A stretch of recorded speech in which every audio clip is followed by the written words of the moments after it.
Assalamu alaikum everyone. Welcome to my channel Sheikh Musaddiq Informational.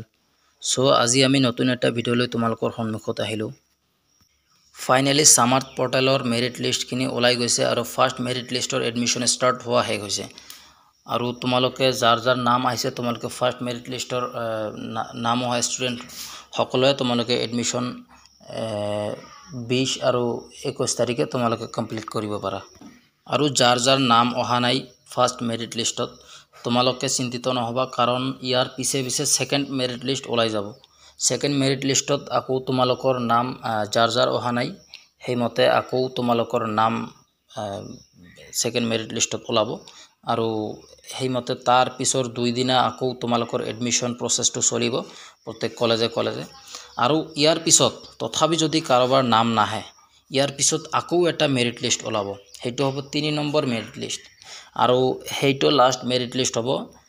যাৰ নাম তাত আহিব সেই সকলে লাষ্ট ষ্টুডেন্ট হ'ব। আৰু ইয়াৰ পিছত কোনো ষ্টুডেন্টছক এডমিশন লোৱা নহ'ব।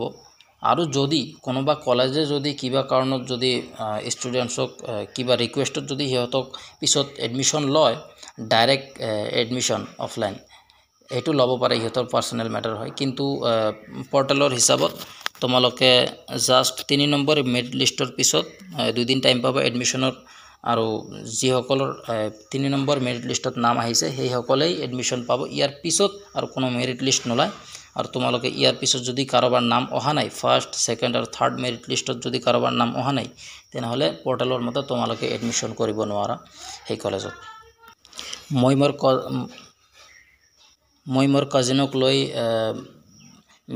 ফাৰ্স্ট মেৰিট লিষ্টত তাৰ নাম আহিছিল আৰু মোৰ কাজিনক লৈ মই তাৰ পিছ দিনাই গৈছিলো এডমিশনৰ কাৰণে আৰু তাৰ এডমিশন কমপ্লিট কৰি লৈ আহিছো।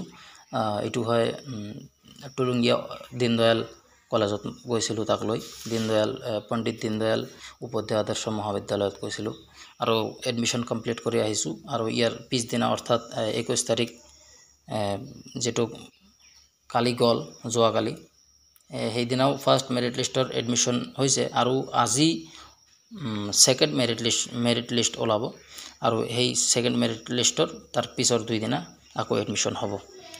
আৰু প্ৰত্যেক কলেজৰ সেম প্ৰসেসে চলি থাকিব। সো তোমালোকে সেইমতে পোৰ্টেলখনত যদি তোমালোকৰ লিষ্ট পোৱা নাই তেনেহলে নিজ কলেজ অৰ্থাৎ যিখন কলেজৰ কাৰণে তুমি এপ্লাই কৰিছা সেইখন কলেজত গৈ তোমালোকে তোমালোকৰ মেৰিট লিষ্ট চাব পাৰা আৰু তোমালোকৰ নাম আহিছে না নাই তোমালোকে হেতু চাব পাৰা।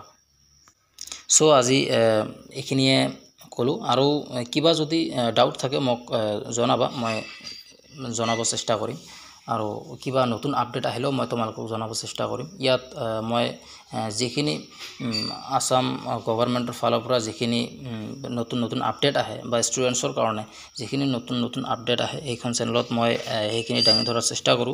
আৰু তোমালোকে চেনেলখন সাবস্ক্ৰাইব কৰি ৰাখিবা। ইয়াত প্ৰেক্টিক্যাল গাইডেন্স পাবা, একেবাৰে ৰিয়েল গাইডেন্স পাবা। ইয়াত কোনো ধৰণৰ বেছিকে কথা কোৱা নহয়, ইয়াত খালি প্ৰেক্টিক্যাল কথাকে পাবা। সো তোমালোকে চেনেলখন সাবস্ক্ৰাইব কৰিবা আৰু চেনেলখনৰ লগত থাকিবা নতুন আপডেটৰ কাৰণে। সো আজিৰ কাৰণে বাই, আসসালামু আলাইকুম।